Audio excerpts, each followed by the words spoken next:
लत वो बुरी चीज़ है जो किसी इंसान के ऊपर अगर एक बार हावी हो जाए तो फिर वो इंसान इतनी आसानी से बाहर नहीं निकलता है और जब तक वो होश में आता है तब तक काफ़ी देर हो चुकी होती है, जिसकी वजह से न जाने कितने लोगों की ज़िंदगियां भी बर्बाद हो जाती है। आज की कहानी में भी ऐसा ही कुछ होता है, जिसकी वजह से न सिर्फ एक व्यक्ति हमेशा के लिए इस दुनिया को छोड़कर चला जाता है, बल्कि उसके बाद कई लोग भी सलाखों के पीछे पहुंच जाते हैं। नमस्कार, प्रणाम, मैं आपका भाई, आपका दोस्त अभय, और आप देख रहे हैं द कीप क्राइम। दोस्तों, आज की जो सच्ची कहानी मैं आपको सुनाने जा रहा हूँ, ये सच्ची कहानी है उत्तर प्रदेश की। उत्तर प्रदेश का एक ज़िला पड़ता है आगरा, और इसी आगरा का एक थाना पड़ता है एतमाद उद्दौला, और इसी थाना क्षेत्र के अंतर्गत एक इलाका आता है फाउंड्री नगर। बात कर रहा हूँ मैं पिछले साल 22 नवंबर की सुबह की।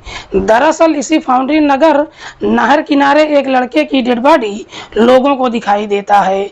लोग जैसे ही उस डेड बॉडी को देखते हैं, इस बात की जानकारी पुलिस को दे देते हैं। इधर पुलिस को जैसे ही सूचना मिलती है, पुलिस फौरन ही अपनी टीम के साथ घटनास्थल पर पहुंचती है और सबसे पहले डेड बॉडी को चेक करती है। तो मालूम चलता है कि मरने वाले लड़के की उम्र लगभग 25 से 26 साल के आसपास है। दरअसल उसके शरीर पर कई जगहों पर चोट और घाव के निशान भी मौजूद हैं।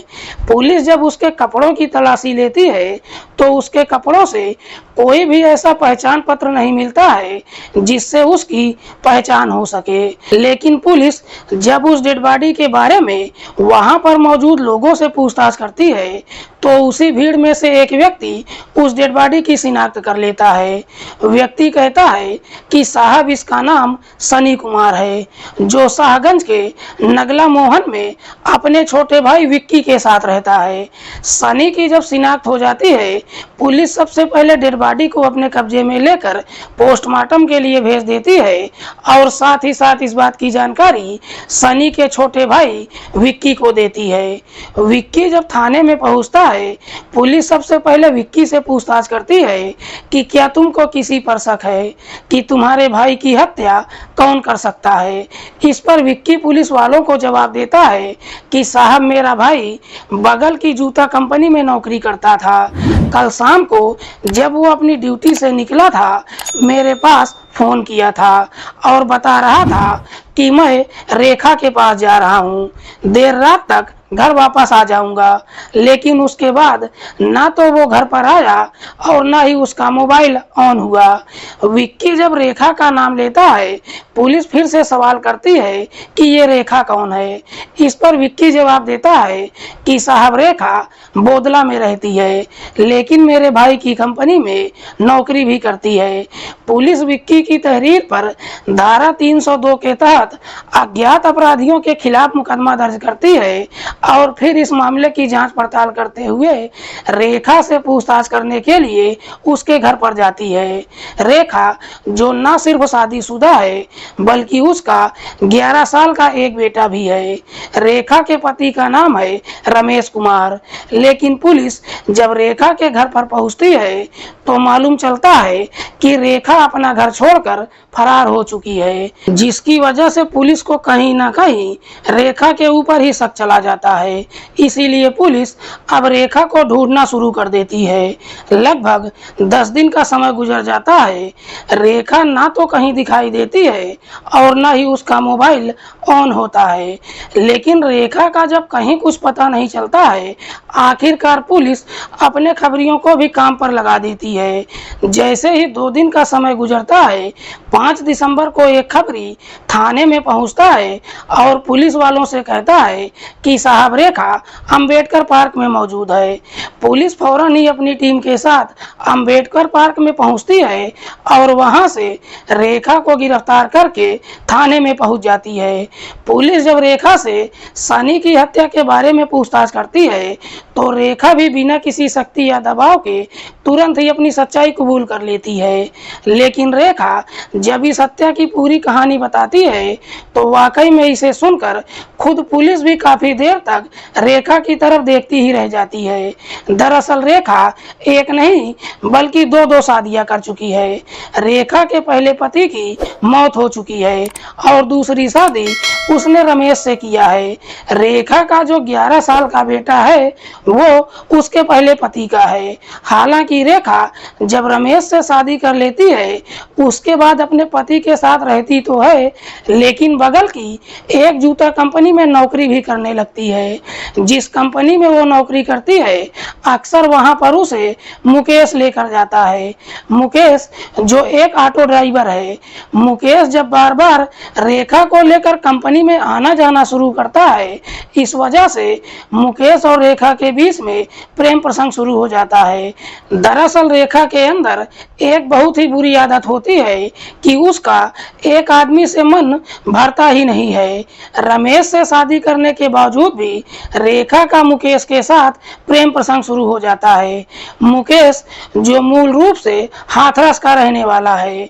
मुकेश और रेखा के बीच में जब प्रेम प्रसंग शुरू होता है उसके बाद मुकेश रेखा के ऊपर पैसे लुटाना शुरू कर देता है। हालांकि दोनों के बीच में जब प्रेम प्रसंग शुरू होता है इस बात की जानकारी रमेश को भी मालूम चल जाता है। रमेश अपनी पत्नी को काफी समझाने की कोशिश भी करता है, लेकिन रेखा अपने पति को कुछ समझती ही नहीं है। इधर रेखा जिस कंपनी में नौकरी करती है उसी कंपनी में सनी भी काम करता है। एक दिन सनी जब पहली बार रेखा को देखता है तो रेखा की खूबसूरती देखकर पहली नजर में ही उसे पसंद कर लेता है।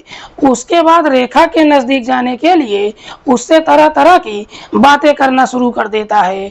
उसकी बातें सुनकर रेखा को भी समझने में देर नहीं लगती है कि सनी उसे पसंद करने लगा है।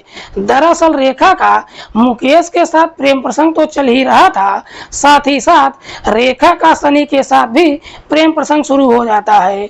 लेकिन रेखा का जब सनी के साथ प्रेम प्रसंग शुरू होता है सनी को कभी मालूम नहीं चलता है कि उसका मुकेश के साथ भी प्रेम प्रसंग चल रहा है।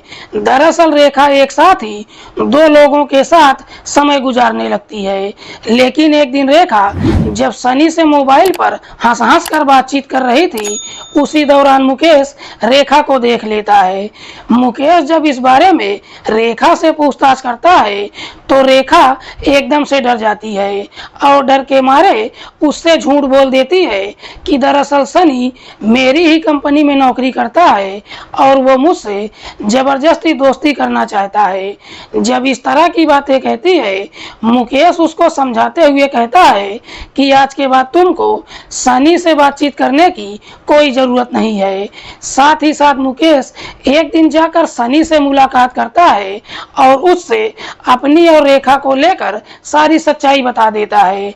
मुकेश सनी से कहता है मेरा रेखा के साथ पिछले 1 साल से प्रेम प्रसंग चल रहा है, बेहतर है कि तुम हमारे रास्ते से हट जाओ। लेकिन सनी को जब सच्चाई मालूम चलता है सनी भी अपनी जिद पर उतर जाता है। दरअसल मुकेश को धमकी देते हुए कहता है कि मैं रेखा को किसी कीमत पर नहीं छोड़ सकता हूँ। इसी वजह से मुकेश और सनी के बीच में झगड़ा तकरार भी हो जाता है। लेकिन इधर जब इस बात की जानकारी रेखा को मालूम चलता है रेखा अब सनी से बातचीत करना बंद कर देती है, जिसकी वजह से मुकेश को भी पूरा भरोसा हो जाता है कि रेखा सनी को भूल चुकी है। लेकिन जैसे ही कुछ दिन का और समय गुजरता है रेखा फिर से सनी से बातचीत ही नहीं करती है बल्कि अब उससे मुलाकात भी करने लगती है। लेकिन इस बात की जानकारी जब मुकेश को मालूम चलता है मुकेश इस प्रकार से गुस्से में आ जाता है कि गुस्से में ही हमेशा के लिए सनी को इस दुनिया से हटाने का तय कर देता है। लेकिन मुकेश सनी को इस दुनिया से हटाने के लिए सबसे पहले जाकर रेखा से बात करता है और कहता है कि अगर तुमने मेरा साथ नहीं दिया तो मैं तुमको भी जिंदा नहीं छोड़ूंगा। रेखा इस प्रकार से डर जाती है कि आखिरकार मजबूर होकर मुकेश का साथ देने के लिए तैयार हो जाती है। उसके बाद मुकेश सनी को इस दुनिया से हटाने के लिए एक षड्यंत्र बनाता है और अपने इस षड्यंत्र में अपने दो दोस्तों को भी शामिल कर लेता है, जिसमें से एक का नाम है विशाल और दूसरे का नाम है पवन राठौर। ये चारों मिलकर जब अपना प्लान बना लेते हैं, उसके बाद इसी षड्यंत्र के तहत 21 नवंबर की शाम के समय सनी जब अपनी ड्यूटी करके कंपनी से बाहर निकलता है, मुकेश सनी के नंबर पर फोन करता है और उससे झूठ बोलते हुए कहता है कि दरअसल मुझे मालूम चल चुका है कि रेखा तुम्हारे बगैर नहीं रह सकती है, इसीलिए मैंने फैसला किया है कि आज के बाद मैं तुम दोनों के बीच कभी नहीं आऊँगा। लेकिन सोचता हूँ कि जब तुम दोनों की ज़िंदगी से मैं जा ही रहा हूँ, क्यों ना एक आखिरी बार साथ मिलकर पार्टी कर लेते हैं। पार्टी करने की जब बात कहता है, सनी भी मुकेश की बातों में आ जाता है। उसके बाद मुकेश सनी को अपनी बताई हुई जगह पर बुलाता है। सनी जब उस जगह पर पहुंचता है तो वहां पर पहले से ही रेखा, मुकेश और मुकेश के दोनों दोस्त ये चारों मौजूद थे। मुकेश सनी को अपने ऑटो में बिठा लेता है और सबके सब शराब के ठेके पर जाते हैं और वहां से शराब की कुछ बोतल खरीद लेते हैं। तब तक रात के लगभग 8 बज चुका था। शराब खरीदने के बाद ये चारों इसी फाउंड्री नगर के नहर किनारे पहुंच जाते हैं और वहीं पर बैठकर शराब पीने लगते हैं। लेकिन मुकेश अपने षड्यंत्र के तहत सबसे ज्यादा मात्रा में सनी को शराब पिला देता है। सनी जैसे ही नशे में चूर हो जाता है, उसके बाद सबके सब मिलकर सनी की बुरी तरीके से पिटाई करना शुरू कर देते हैं। सनी जब बेहोश हो जाता है, उसके बाद सब मिलकर उसकी गला दबाकर हत्या कर देते हैं और फिर उसकी डेड बॉडी को बगल की झाड़ी में फेंक देते हैं और सबके सब मौके से फरार हो जाते हैं। इधर रेखा भी वहां से अपने घर पर तो आती है, लेकिन कुछ सामान लेकर अपने घर से फरार हो जाती है। वाकई में रेखा जब यह पूरी कहानी पुलिस को बताती है, पुलिस रेखा की तहरीर पर उसके प्रेमी मुकेश के साथ साथ उसके दोनों दोस्तों के घर भी जाती है, जहां से पुलिस विशाल और पवन को गिरफ्तार तो कर लेती है, लेकिन मुकेश अपना घर छोड़कर फरार हो चुका था। इसीलिए पुलिस अब मुकेश को ढूंढना शुरू कर देती है। लगभग 20 दिन का और समय गुजर जाता है, लेकिन मुकेश का कहीं कुछ पता नहीं चलता है। इसीलिए पुलिस फिर से अपने खबरियों को काम पर लगा देती है।